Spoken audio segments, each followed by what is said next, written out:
about Blake Snell, doesn't it seem like they're a little bit more stubborn than, say, like the Mets, who are clearly like, all right, we're going to have to deal some guys. We're throwing in the towel. This isn't working. Can you help me understand what's going on with the Padres? Because it just seems like year after year, this isn't working. Well, I mean, last year they made the NLCS, so there is something to be said for that. Yeah, they didn't win the division. We're drastically behind the Dodgers as far as that's concerned. But once they got into the postseason, you like the starting pitching rotation. There, you certainly have some wonderful hitters like, Juan Soto, Manny Machado, and company. So definitely there was a lot to like once they got there. But that's just it. Is sometimes it gets a little cloudy when, say, you have some postseason success and then you have, I don't want to call fan backlash. I don't know how much that matters, but definitely it's something where you go, okay, there's some recipe that we did put together for the postseason that was effective. And we don't want to change that too much, knowing full well that, look, the Padres went all in at the trade deadline last year. One of the bigger moves acquiring Juan Soto. And I look at this and say, it's really hard to change course of action if you're the Padres. Meanwhile, with the Mets, yeah, it is a bit of a hit, but they made so many blockbuster moves that I think they feel like they can afford to, give up a 39-year-old pitcher and maybe Justin Verlander as well, because they've got other guys who can come on in and they can make other moves, say, the next offseason, and they should be fine. I think the wallet is a good bit bigger for the Mets, say, with the Padres, and that to me matters here. There's that, and they have two guys that they're going to pay a lot for a long time. It's Lindor and Nimmo.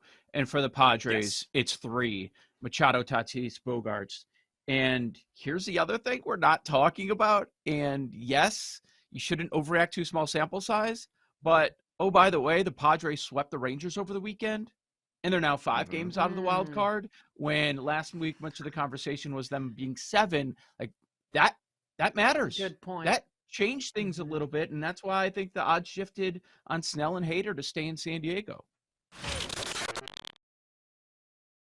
Orioles are really good, and they're probably a World Series contender at this point. So, to me, that's a team that needs a veteran starter. Right now, you've got Gibson as their leader of that rotation. The rotation's doing better than we would have thought. They're not too bad, particularly with their excellent position players. But I will say, to this point, and they've been successful this way, the Reds, the Diamondbacks, and the Orioles seem to have been protective of their position player prospects. They have great ones, and apparently they like them all. So I don't know. The Reds need to get a veteran pitcher. They've got young pitchers coming back. They've got good young pitchers, but they're going to need the innings that they really want to contend and really want to be a factor in October. The Diamondbacks, I think, are looking at the back end. That's going to be tough. Hader, I can't see him being moved at this point. Bednar, I think, is unlikely. So, I'm not sure which direction they go, but there are plenty of starting pitchers out there, and they all should find somebody because, really, a lot have been traded so far, but there are many, many, many to go. Not just Justin Verlander, who's obviously the biggest name out there, but there are a lot of solid-type pitchers, Lorenzen, Eduardo Rodriguez, Flaherty, still to go.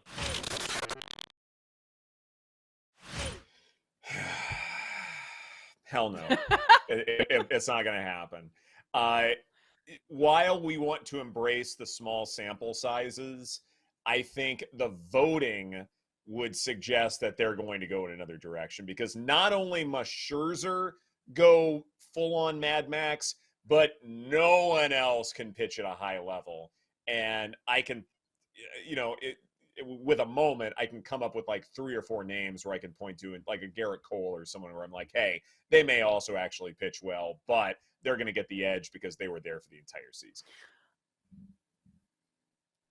I'll go with a hell no. Wasn't he also suspended for a foreign substance? Like, I feel like maybe voters are not a huge fan of him as well. I mean, we did see him come on late last year, so it's possible, but I'll say heck no. The idea that this is open, 100% agree. I don't know who's winning the AL Cy Young. Garrett Cole's your favorite right now at about even money at most spots. And then it drops a little bit to the Gaussman McClanahan territory, 4-5 to 1. Then we got Valdez, Eovaldi just going on the injured list. I mean, Eovaldi's 10 to 1 at BetMGM. Castillo, Ohtani. I think it's wide open, actually. I don't think that Cole has a stranglehold on this at all, but it is not going to be Scherzer. We also did this with him already when he went to the Dodgers, and like the same thing. And he did do that. He went full Mad Max, and he still didn't win. Yeah, he did. It was 100 to 1 at the deadline when he was traded that year, and then he was like in the top 3. But it was pretty close.